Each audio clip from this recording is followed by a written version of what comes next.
our way. How much different are they now without Kerryon Johnson? Well, he was a really good back. They're using Zimmer a little bit more. Ray's getting a few more carries, using him on the backfield some. I mean, as far as scheme-wise, they're not too much different. What have you seen from their defensive improvement lately over the last few weeks? Yeah, I think they're playing a lot better. You know, they're doing a much better job against the run. You know, they're physical inside. They cover the 3 guards a lot. Walk up Kennard on the end of the line of scrimmage. So they're playing a 4 down front, but it's really a 3-4 principles with what they're doing. And you know, the 2 safeties get involved. They're good players. I think the 2 linebackers are downhill plugger guys pretty much.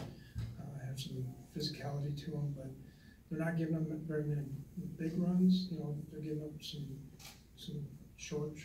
You know, there might be 8, but they've done a nice job with that. When you look back at the first game, I mean, obviously they were behind, had to throw, but what were some of the keys to getting the 10 sacks, and what kind of adjustments do you foresee them maybe making in that area? I don't know. We were probably lucky in that game to get that many sacks. It was just, you know, we had him flustered a couple times.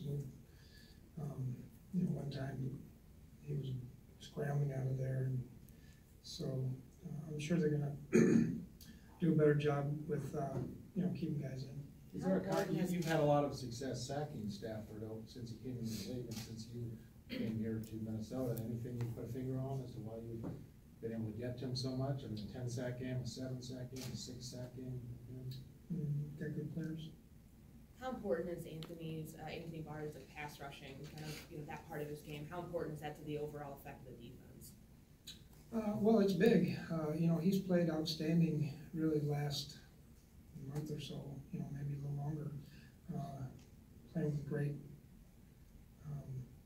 physicality, effort to the ball.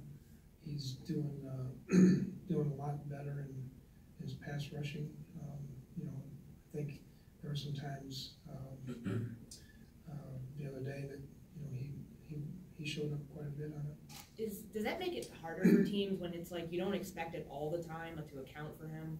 Like, well, a lot of times teams always account for him. You know, but like just like that. You don't want to say all the time, because certain play actions are designed to go certain ways. But drop back passing game, we've had several teams this year that they make him the 5th rusher every time. And if he doesn't come, he doesn't come.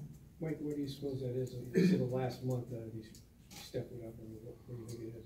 You know, he was hurt there for a little bit. Maybe that had something to do with it. But when he came back, I don't know. He's been playing really, really good. You know, he's always been a good player. It just I think he's actually probably taking it to another level right now. And you'd have to maybe ask him. You mentioned his intelligence, and when he's in there versus someone else, how much more can you do on defense because of his versatility? You mean because of his intelligence or because of him? You said, I think, in training camp that you could ask him to do many different things because he understands the game so well. Just how much better does that make your defense when you can switch things up with him in there? Well, I mean, yeah, we can change things pretty quickly but if we're changing it means 2 guys changing probably, right? So, but he has a really good grasp on what we're doing defensively. He has a good grasp on what the offense is doing, and he can communicate to the defensive line and the other linebackers, and I think that helps a lot to be able to do the things we're trying to do. Hey Mike, you learned a lot about your defensive depth this year, just dealing with all the absences and injuries you've had to compared to a year ago. What would your evaluation be of some of the reserves that have come in and played fairly well for you? Yeah, I mean, you know, it was difficult losing Mike Hughes because he would have been one of those guys somewhere in that rotation quite a bit. And then, you know, but Holden has come in and done a nice job. I think Anthony Harris has kind of proven that, you know, he can play in this league. Trying to think who else is in there, you know. That's Steven and Yeah, Eric Wilson. I think Weatherly's taken a really nice jump this year. You know, a lot of times for defensive linemen, for some reason, it takes like the third year before they kind of see the light. So he's done a good job. Jalil has helped. You know, he's you know, Jalil was a guy that was kind of like a bull in a china shop. He's just gonna go, and a lot of times that would get him in trouble. But so now he's still the same bull, but he's in the right gap. With Kerryon Johnson out for the season, you expect to see a lot of Zach Zimmer on Sunday. What do you kind of think of his game and how he's done it? Yeah, I think he's run the ball well. He's physical.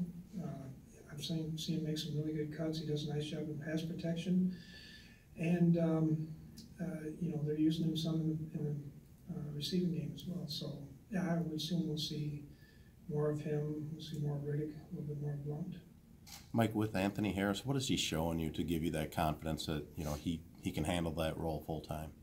Well, he's a smart guy, number one, and I think he's increased his physicality this year.